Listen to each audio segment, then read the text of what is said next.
శేషా! విజయ్! ఏయ్ Vijay! Where are you?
Perfect timing, Kase! ఎంతసేపు వెళ్తాం? ఇంకో 10-15 నిమిషాలు వెళ్తాం సార్.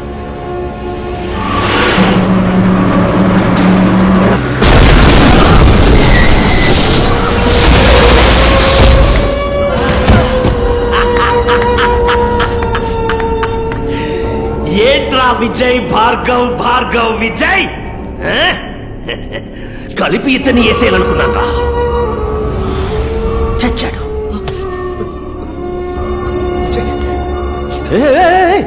డాక్టర్ భార్గవ్, నీ మ్యాజిక్ తమ్ముడిని నువ్వు కాపాడాలి.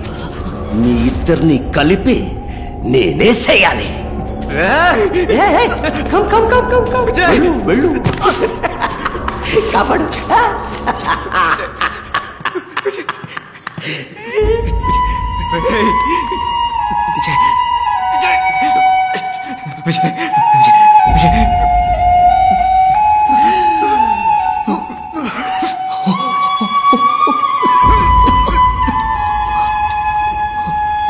Come on, you bugger. చచ్చి బతకడం నాకేం కొత్త కాదులే బ్రో. బాలే కాశే ఈడొకడు. నేను చూసుకుంటాను. నువ్వు ఫైట్. డాక్టర్ ఫైట్ చేయడానికి ఎవరు చెప్పాడరా? ఇప్పుడు చూడు సీన్.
నిజాన్ని సమాధి చేయాలనుకుంటున్నా, అది ఎవ్వడి వల్ల కాదు.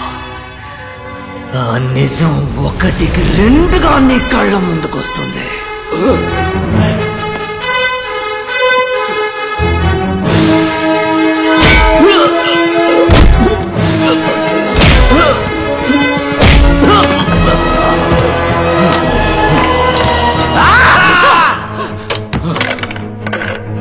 చూస్తున్నావు?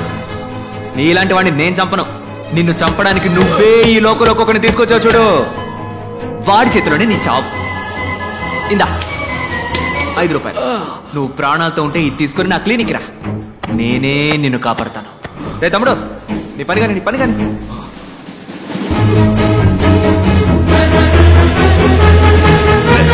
Let's stop! No.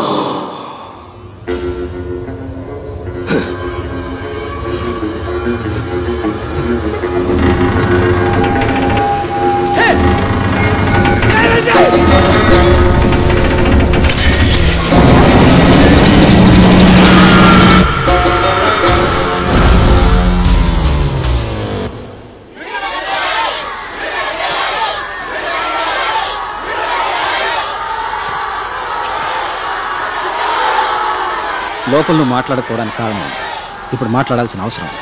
మాట్లాడు.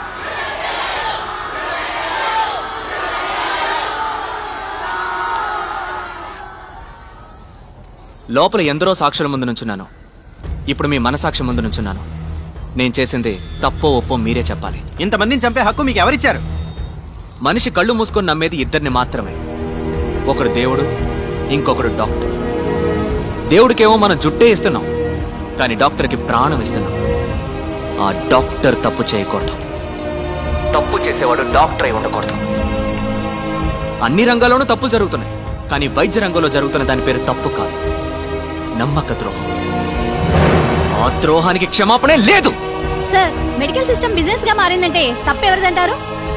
గవర్నమెంట్ హాస్పిటల్ సవ్యంగా సేవలు అందించకపోవడానికి కారణం ఎవరో వాళ్లే నిజమైన నేరస్తులు.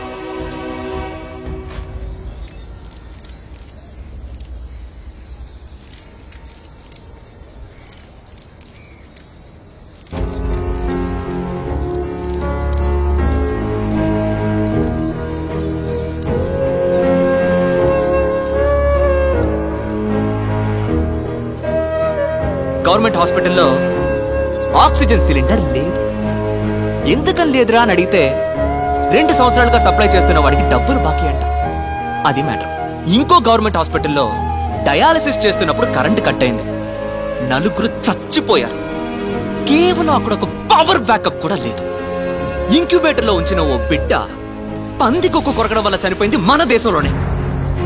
జనం రోగాల పేరుకు భయపడడం కన్నా గవర్నమెంట్ హాస్పిటల్ పేరంటే భయపడుతున్నారు. ఆ భయమే ప్రైవేట్ హాస్పిటల్స్ ఇన్వెస్ట్మెంట్. సార్, హత్య చేయడం న్యాయబద్ధం అంటారా? నేను చేసింది హత్య కాదు. ఎవడన్నాడు? చేతులు పట్టిన మన వైద్య రంగానికి క్లీనింగ్ ప్రాసెస్. పూర్ణ అనే ఓ చిన్నపిల్లని డబ్బు కోసం చంపేశారు. అలాంటి మరణాలు ఇంకా ఎన్నో ఉన్నాయి, బయటికి తెలియకుండా ఇంకా జరుగుతూనే ఉన్నాయి. ప్రజలకి ప్రభుత్వ ఆసుపత్రుల్లో హక్కుగా దక్కాల్సిన వైద్యం అందక కళ్ల ముందే అయిన వాడిని పోగొట్టుకుని కన్నీరు మున్నీరవుతున్న సామాన్య ప్రజానీకు అనుభవిస్తున్న సార్, ఇప్పుడు చెప్పండి, న్యాయమా అన్యాయమా? న్యాయమే సార్. సార్, అసలు ఏం కావాలి సార్ మీకు? ఉచిత వైద్యం. వ్యాపారానికి అనేక దారులున్నాయి, కానీ వైద్యంతో వ్యాపారం చేయకూడదు. ఈ రంగంలో ఉన్న చివరి వ్యాపారిని సైతం తరిమి కొట్టేంత వరకు నా పోరాటం కొనసాగుతూనే ఉంటుంది. మీ అమ్మ నాన్నల్ని మెడికల్ ఎర్రర్ కారణంగా చంపారు, అందుకే మీరు ఇలా చేస్తున్నారు. ఇది మీ పర్సనల్ రివెంజ్ అనుకోవచ్చా? Nothing personal, just service.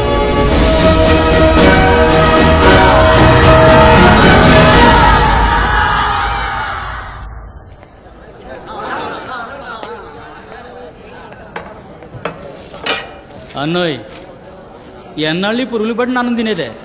నీ మ్యాజిక్ తో హైదరాబాద్ బిర్యానీగా మార్చేయచ్చుగా. రాష్ట్రంలో ప్రభుత్వ ఆసుపత్రిలో చనిపోయిన తన భార్య మృతదేహాన్ని 10 తిండి తినే యాల ఇదొకటే. తన భుజాన వేసుకుని నడిచి వెళ్లిన సంఘటన చోటు చేసుకుంది. అన్నో, ఆడి పెళ్ళం సచ్చినందుకు ఎడతాడా లేక పెళ్ళం సేవం తగలేటడానికి డబ్బులు లేవని ఎడతాడా? గొప్ప సంకటం అన్నా. అసలు ఈ సర్కారు వాళ్ళు ఏం చేస్తున్నట్టు అన్నా? తిండి తినే మూడే పోయింది. అన్నో, నువ్వు గాని ఎలుపులుంటే ఈ పాటికి ఒరిసాకు పరుగు పెట్టేవాడు కదూ.